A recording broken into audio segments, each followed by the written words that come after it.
कल देखा कि लगातार जब प्रधानमंत्री बोल रहे थे और किस तरह से राहुल गांधी बाकायदा डिसरप्शन की तरह से तैयारी कर रहे थे, जिस तरह से एक एक करके चित्र दिखाए जा रहे थे जो नियमों का उल्लंघन है, जिस तरह से हर एक धार्मिक रूप के जो भी पैगंबर हों या धर्मगुरु हों या फिर मसीहा या प्रॉफिट हों, उनके नाम दिखाकर उनके ही धर्मों का खिलवाड़ किया जा रहा था। पैर के पांव कहते होते नहीं है, लेकिन पैर के पांव दिखे भी, चले भी, भागे भी, नाची भी। प्रधानमंत्री नहीं बोलते हैं सीबीआईडी पर, मणिपुर पे नहीं बोलते हैं, नीट पर नहीं बोलते हैं, जो भी ज्वलंत मुद्दे हैं उस पर नहीं बोलते हैं। भाई आप जो बोलते हैं वो तो झूठ होता है एक एक करके।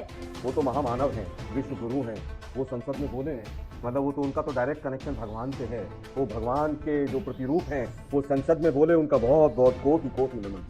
गजब हो गया, देश के प्रधानमंत्री संसद में हिंदुस्तान की नहीं बोलेंगे तो क्या पाकिस्तान की संसद में जाकर बोलेंगे? मणिपुर में मोदी साहब अगर आपको थोड़ी सी भी लज्जा आती तो आप कम से कम एक बार मणिपुर की जनता के बीच में जाकर कहते कि शांति की अपील कर रहा है, हाथ जोड़कर मणिपुर के भाइयों बहनों, मैं भी आपका रखवाला हूं, मैं आपका ख्याल रखूंगा, आप आपस में मतलब है। कुछ दिन में झूठा गांधी नाम पड़ जाएगा उनका। आलोक शर्मा जी सचेत करिए अपने विपक्ष के नेता को। विपक्ष के नेता अगर मस्खरागिरी करेंगे संसद के अंदर तो जवाब तो मिलेगा और बहुत करारा जवाब मिलेगा। प्रधानमंत्री जी ने कांग्रेस के चरित्र का चित्रण किया है, उसके चरित्र को पूरा बेनकाब किया है। कितना झूठ बोला है राहुल गांधी ने, कल 12 झूठ बोला है सदन में। हमारे गांव में एक खेल होता है जिसमें दूसरी तरफ जाके बोलते हैं भारतीय जनता पार्टी क्या करी, 405 जनता ने पकड़ के गिरा लिया, जब गिर गए 405 240, जब 240 बोला तब छोड़ा जनता। प्रधानमंत्री ने धारदार जवाब दोनों चाहे वो लोकसभा हो राज्यसभा हो, दोनों जगहों पर दिया है। लेकिन विपक्ष का ये आरोप है कि पीएम पुराने मुद्दों को ही बार बार उठाकर सामने रख रहे हैं। पीएम और सबसे बड़ी बात तो यही है कि विपक्ष का ये मानना है कि इस बार मजबूत सरकार नहीं है। आपका जवाब? वाकई में कहते हैं ना कि 100 सुनार की और 1 लोहार की, तो बहुत ही कमाल के जवाब। और जिस तरह से छक्के छुड़ाए हैं प्रधानमंत्री ने और जिस तरह से दुम दबा के भागा है पूरा विपक्ष, वाकई में देखने वाला एक नजारा था। कल देखा कि लगातार जब प्रधानमंत्री बोल रहे थे और किस तरह से राहुल गांधी बाकायदा डिसरप्शन की तरह से तैयारी कर रहे थे, बल्कि लगातार जो हमने देखा अनादर संसद में विपक्ष के सांसदों द्वारा, ना सिर्फ ये, लगातार जिस तरह से चेयर का मजाक उड़ाया जा रहा था, जिस पर स्पीकर साहब पर कटाक्ष लगाए जा रहे थे, जिस तरह की भद्दी बातें कही जा रही थी, जिस तरह से एक एक करके चित्र दिखाए जा रहे थे जो नियमों का उल्लंघन है, जिस तरह से हर एक धार्मिक रूप के जो भी पैगंबर हों या धर्मगुरु हों या फिर मसीहा या प्रॉफिट हों, उनके नाम दिखाकर उनके ही धर्मों का खिलवाड़ किया जा रहा था। उन सब का जवाब हमने सुना और इतना सुना, और इस तरह से विपक्ष को भी ऐसा सुनना पड़ा कि उनके लगातार डिस्टर्ब करने के, नारेबाजी करने के, हुड़दंग मचाने के और बदतहजीबी का मुजाहरा करने के बावजूद आज उनसे रहा नहीं गया। और थोड़े बहुत तो नारे लगाए, लेकिन फिर जिस तरह से छक्के उनके छूटे, दुम दबाकर उनको भागना ही पड़ा। वाकई में जो सच की ताकत होती है ना, दिख जाता है। पैर के पांव कहते होते नहीं है, लेकिन पैर के पांव दिखे भी, चले भी, भागे भी, नाचे भी। ये बड़ी अच्छी बात कही आप। अच्छा, क्या रहा है इनका आरोप लगातार अंजना जी कि प्रधानमंत्री नहीं बोलते हैं सीबीआईडी पर, मणिपुर पे नहीं बोलते हैं, नीट पर नहीं बोलते हैं, जो भी ज्वलंत मुद्दे हैं उस पर नहीं बोलते हैं। भाई आप जो बोलते हैं वो तो झूठ होता है एक एक करके। और उन झूठ के पुलिंदे का जिस तरह से पर्दाफाश किया प्रधानमंत्री जी ने आंकड़ों के साथ, तथ्यों के साथ, उसका जवाब देना पड़ेगा विपक्ष को। अरे बाप रे, ये तो धोती खोल रहा है। मणिपुर में 10 बार प्रेसिडेंशियल रूल लगा है। 93 से 98 में क्या कुछ हुआ है, और ना सिर्फ ये, 92 में, 93 में, 94 में कौन था मुख्यमंत्री? 92 में जो मुख्यमंत्री थे आईएनसी के थे, 94 में आईएनसी के थे, 93 में प्रेसिडेंट रूल लगा। कौन था प्रधानमंत्री? मोदी सरकार थी, नरसिम्हा सरकार थी, उससे पहले कौन सी सरकार थी? चंद्रशेखर जी की सरकार थी। तो आप देखिए किस तरह से झूठ पर झूठ बोला गया।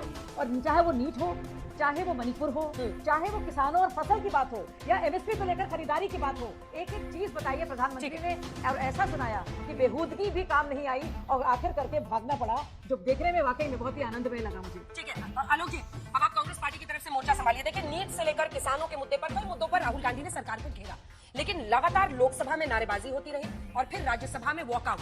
वो कह रही है कि, और पीएम ने भी कहा कि सत्य सुनने की ताकत नहीं है, इसलिए विपक्ष भाग रहा है। जिन मुद्दों पर आप रोज रोज कहते थे कि पीएम चुप है, उन तमाम मुद्दों पर देश की संसद में पीएम ने बोला है, चाहे वो मणिपुर हो या फिर नीट हो। आप क्या कहेंगे आलोक जी? सबसे पहले तो देश के प्रधानमंत्री का हाथ जोड़कर बहुत बहुत धन्यवाद। उन्होंने एहसान किया देश के ऊपर कि वो संसद में बोले। वो तो महामानव हैं, विश्व गुरु हैं, वो संसद में बोले हैं, मतलब वो तो उनका तो डायरेक्ट कनेक्शन भगवान से है।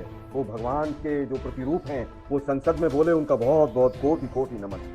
गजब हो गया। देश के प्रधानमंत्री संसद में हिंदुस्तान की नहीं बोलेंगे तो क्या पाकिस्तान की संसद में जाकर बोलेंगे? इतने ज्वलंत मुद्दे हैं। देश के प्रधानमंत्री आज भी झूठ बोलने से पूरी तरह से कतराए नहीं, आज भी झूठ पे झूठ, झूठ पे झूठ। और कल जिस तरह से लोकसभा में निर्लज्जता का परिचय दिया वो पूरे देश ने देखा। एक तरफ हाथरस की घटना हो रही है, सैकड़ों लोग मर रहे हैं, और देश के प्रधानमंत्री का अंतिम भाषण का जो हिस्सा था, आज तो मुझे बड़ा मजा आ रहा है। किस बात का मजा आ रहा था मुझे नहीं पता।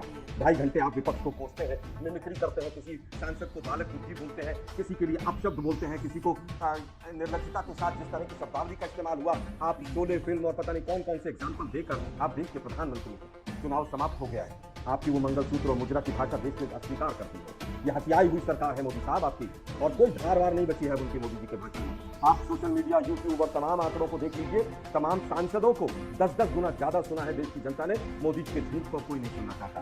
उन्होंने सबसे पहले झूठ बोला कि मणिपुर में शांति आ गई है। अरे पिछले 1 महीने के अंदर 1 दर्जन से ज्यादा हत्याएं हुई हैं, फिर कैसे शांति आ गई है? मणिपुर में मोदी साहब अगर आपको थोड़ी सी भी लज्जा आती तो आप कम से कम एक बार मणिपुर की जनता के बीच में जाकर कहते कि शांति की अपील करने आए हो हाथ जोड़कर, मणिपुर के भाइयों बहनों, मैं भी आपका रखवाला हूं, मैं आपका ख्याल रखूंगा, आप आपस में मतलब ही। लेकिन दुर्भाग्य, विश्व गुरु ने एक बार शांति की अपील करना जिम्मेदारी नहीं समझी। आज कहते 11,000 FIR करते हो।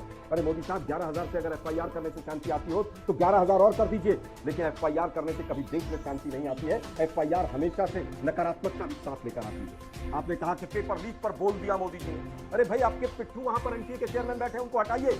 वो प्रदीप जोशी जिसने लाखों बच्चों के भविष्य को तबाह कर दिया, उसको क्यों नहीं हटाते? पूरी सरकार एक प्रदीप जोशी के सामने घुटने टेक कर बैठी है, और वो इसलिए नहीं हटाते क्योंकि बीजेपी और RSS के बच्चों को निर्लज्जता के साथ उसने एडमिशन दिलवाए होंगे, उसने नौकरियां दिलवाई होंगी, और वो उनको ब्लैकमेल करता होगा कि अगर तुमने मुझे टच नहीं किया तो मैं तुम्हारी पोल पट्टी खोल दूंगा।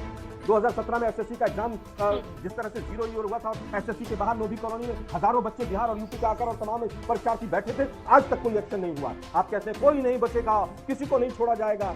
आप बताइए 10 साल में भ्रष्टाचार पर क्या कार्रवाई की? जितने भ्रष्टाचारी थे वॉशिंग मशीन में आपने भिगो कर अपने यहाँ पर मिला दिया। चंद्र प्रकाश मिश्र जी, जल्दी से आपसे एक सवाल यह है कि ये जनादेश किसके लिए? विपक्ष बार बार ये बता रहा है, प्रधानमंत्री ने कहा 99 मार्क्स लेकर बच्चा खूब खुश होकर घूम रहा था, बाद में पता चला कि आउट ऑफ 543 था। इधर 240 सिर्फ बीजेपी का है, आपके 12 है, TDP है, उनके साथ ही सरकार बनेगी, लेकिन प्री पोल अलायंस था। 240 वाला जीता या 99 वाला? सवाल है कि संविधान हाथ में लेकर घूमने वाला व्यक्ति यदि ये समझ नहीं पाए कि जनादेश संविधान सम्मत किसको मिला है, तो हो भाग्य हमारे बाल बुद्धि लोग ऐसे घूमते रहे, भटकते रहे, झूठ पर झूठ प्रचार करते रहे। कुछ दिन में झूठा गांधी नाम पड़ जाएगा उनका। आलोक शर्मा जी, सचेत करिए अपने विपक्ष के नेता को। विपक्ष के नेता अगर मस्खरागिरी करेंगे संसद के अंदर तो जवाब तो मिलेगा, और बहुत करारा जवाब मिलेगा। प्रधानमंत्री जी ने कांग्रेस के चरित्र का चित्रण किया है, उसके चरित्र को पूरा बेनकाब किया है। आप चुनावी माहौल से बाहर नहीं निकल पाए हैं, आपको जनता ने 99 पे निपटा दिया। उसका वो क्या आप दिखा रहे हैं? संसद भवन में बौखलाहट दिखा रहे हैं। आपकी बौखलाहट पर देश नहीं चलता, देश चलेगा संविधान सम्मत ही। संविधान की गरिमा तो रखते, संसद भवन की गरिमा तो रखते, उसकी परंपराओं की गरिमा रखते। साधु संतों की तरह धर्म की परिभाषा करने नहीं आगे, जैसे बाबा लोग आजकल समाज में करते हैं। राहुल गांधी वही लेकर के चले आए। अरे कभी शिव नटराज भी थे, शिव योगी भी थे, इस बात की भी तो समझ रखते। जब समझ नहीं हो उस बात पर अगर आप बात रखेंगे तो चारों चित खाने खाएंगे, तो फिर कहेंगे कि मोदी जी झूठ बोलते हैं। कितना झूठ बोला है राहुल गांधी ने? कल 12 झूठ बोला है सदन में। नीट से लेकर के तमाम चीजों पे आप गुमराह कर रहे हैं। अग्निवीर पे आप गुमराह कर रहे हैं कि पेंशन नहीं मिलता या उसको शहीद का पैसा नहीं मिलता। ऐसा है नहीं। आलोक शर्मा जी, कम से कम आपसे ये उम्मीद नहीं थी कि टीवी डिबेट में आकर के आप उसको बचाने की कोशिश करते हैं, जो डिफेंसिबल नहीं है। मैं स्पष्ट मानता हूं कि प्रधानमंत्री को जनादेश मिला है, एनडीए को जनादेश मिला है, और 10 साल की भ्रष्टाचार मुक्त सरकार को जनादेश मिला है। एक नया दाग नहीं है भ्रष्टाचार का 10 साल की जो सरकार चली। आप कुछ भी बोल लीजिए। राफेल पर जब कांग्रेस चारों खाने चुप हो गई, सुप्रीम कोर्ट पर मुंह नहीं दिखाने लायक बचे, फिर भी राग अलाप रहे हैं कि भ्रष्टाचार के खिलाफ मोदी सरकार नहीं है। सारे भ्रष्टाचारियों पे कार्रवाई हो रही है। आप भी चाहते थे ना कि केजरीवाल के शराब घोटाले पर कार्रवाई हो। अगर आप अब जेल में है तो आप ये तय नहीं कर पा रहे कि केजरीवाल को समर्थन दें या उसका विरोध करें। अगर महिला आरक्षण विधेयक को पास करके कोई प्रधानमंत्री, कोई देश का कोई पार्टी सामने जाकर कह रहा है कि लखपति दीदियों की संख्या बढ़ेगी, तो आपको अचरज क्यों है? आपने खटाखट योजना से थोड़ी मिलती जुलती योजना तो है। अगर महिलाओं को लखपति बनाया जाए, आपको इसमें क्या झूठ दिखता है? अगर अब कोई भारत की तरफ दुनिया का कोई देश आंख उठाकर नहीं देखता, आपके समय में मुंबई में लोग थोड़े मारे गए और आपके राहुल गांधी ताली बजाते रहे, कहां सो गए पता नहीं। उस समय भी नेता थे, प्रधानमंत्री थे मनमोहन सिंह, क्या किया इस देश की सुरक्षा के लिए? कुछ नहीं। और कल कहा अगर प्रधानमंत्री मोदी ने लोकसभा में कि अब दुनिया का कोई देश भारत की तरफ आंख उठाकर नहीं देखता, तो ये बात सच है और इसको देश स्वीकार करता है। अनुराग भदौरिया, जब आपकी बारी है, मोर्चा संभालिए। प्रधानमंत्री ने सबसे ज्यादा कटाक्ष किया है उस जश्न पर जो विपक्ष हार के मना रहा।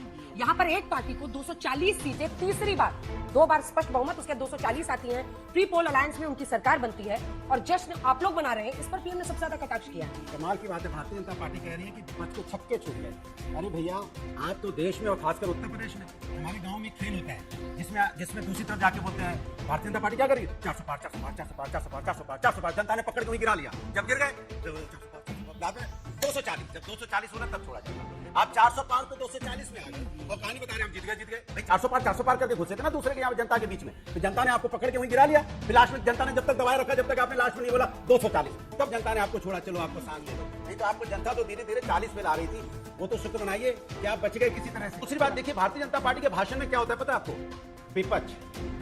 विपक्ष के नेता व्यक्तिगत हमले। अरे भैया, पार्लियामेंट में अगर जनता ने आपको 240 सीटें दी है तो जनता के बारे में कब बोलोगे प्रभु?